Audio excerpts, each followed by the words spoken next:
ಉತ್ತಮ. ನಾವು ಕೈ ಹಿಡಿದ ಕೆಲಸ ಚೆನ್ನಾಗಿ ಆಗಬೇಕಾದರೆ ಮೊದಲಿಗೆ ಮಾತು ಮೃದುವಾಗಿರಬೇಕು. ಆ ರೀತಿಯಾದ ಮಾತುಗಳನ್ನು ಕವಿ ಹೇಳ್ತಾರೆ. ಗಿಣಿಯಂತೆ ಇರಬೇಕು. ಕೆಲವು ಗಿಣಿಗಳು ಮನೆಯವರ ಮಾತುಗಳನ್ನು ಅನುಕರಿಸುತ್ತೆ. ಗಿಣಿ ತುಂಬ ಕಡಿಮೆ ಮಾತನಾಡುತ್ತದೆ.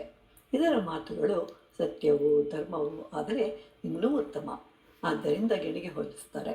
ಇಂತಹ ಮೃದು ವಚನಗಳನ್ನು ಕೇಳಿದಾಗ ಮಾನವರು ಮಾತ್ರವಲ್ಲದೆ ಎಲ್ಲ ಪ್ರಾಣಿ ಪಕ್ಷಿಗಳಿಗೂ ಸಂತೋಷವಾಗುತ್ತೆ.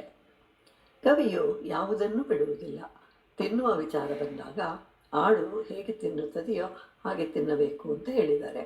ಯಾಕೆಂದರೆ ಆಹಾರ ಸಿಕ್ಕಿದಾಗ ಗಬಗಬ ಅಂತ ಹೇಳಿ ಬಹಳ ಬೇಗನೆ ತಿನ್ನುತ್ತೆ. ಆದರೆ ಚೆನ್ನಾಗಿ ಅಗೆದು ತಿನ್ನುತ್ತದೆ.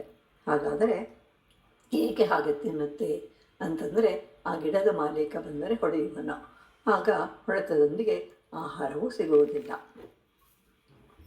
ಕಾಗೆಯು ತನ್ನ ಇಂದ್ರಿಯಗಳನ್ನು ನಿಗ್ರಹಿಸುತ್ತೆ. ತನ್ನ ಜೊತೆಗಾರರೊಂದಿಗೆ ಸೇರಲು ಯಾರೂ ಇಲ್ಲದ ನಿರ್ಜನ ಪ್ರದೇಶಕ್ಕೆ ಹೋಗುತ್ತೆ. ಹೀಗೆ ಒಂದೊಂದು ಪ್ರಾಣಿಯಾಗಲಿ ಪಕ್ಷಿಯಾಗಲಿ ತನ್ನದೇ ಆದ ಗುಣಗಳಿಂದ ಶೋಭಿಸುತ್ತೆ. ಹೀಗೆ ಕಪ್ಪಾದ ಕಾಗೆ ಅಂತ ಹೇಳಿ ನಿರ್ಲಕ್ಷ್ಯ ಮಾಡಿದರೂ ಚಿನ್ನದಂತಹ ಮೆಚ್ಚುವ ಗುಣವನ್ನು ಕವಿ ಹೇಳ್ತಾ ಇದ್ದಾನೆ. ಆನೆ ಬಹಳ ದೊಡ್ಡ ಪ್ರಾಣಿ. ಅದಕ್ಕೆ ಸ್ನಾನ ಮಾಡಿಸಲು ಬಹಳ ಶ್ರಮ ಪಡಬೇಕಾಗತ್ತೆ. ಅಂತಹ ದೊಡ್ಡ ಪ್ರಾಣಿಯಾದರೂ ಭಗವಂತನು ವಿಶೇಷವಾದ ಸೊಂಡಿಲನ್ನು ಕೊಟ್ಟಿರುವನು. ಅದನ್ನು ನೀರಿನಲ್ಲಿ ಬಿಟ್ಟರೆ 2 ಗಂಟೆಗಳಾದರೂ ಹೊರಗೆ ಬರುವುದಿಲ್ಲ. ತನ್ನ ಸೊಂಡಿಲಿನಿಂದ ನೀರನ್ನು ಹೀರಿಕೊಂಡು ಮೈಗೆಲ್ಲ ಎರಚಿಕೊಳ್ಳುತ್ತೆ. ಅದು ಆನೆಗೆ ಬಹಳ ಹಿತಕರವಾಗಿರುತ್ತದೆ. ಹೀಗೆ ನಾವು ಸಹ ಆಸ್ವಾದಿಸುತ್ತಾ ಸ್ನಾನಕ್ಕಾಗಿ ಸ್ವಲ್ಪ ಸಮಯವನ್ನು ಕೊಡಬೇಕು ಅಂತ ಹೇಳಿ ಕವಿ ಹೇಳ್ತಾ ಇದ್ದಾರೆ.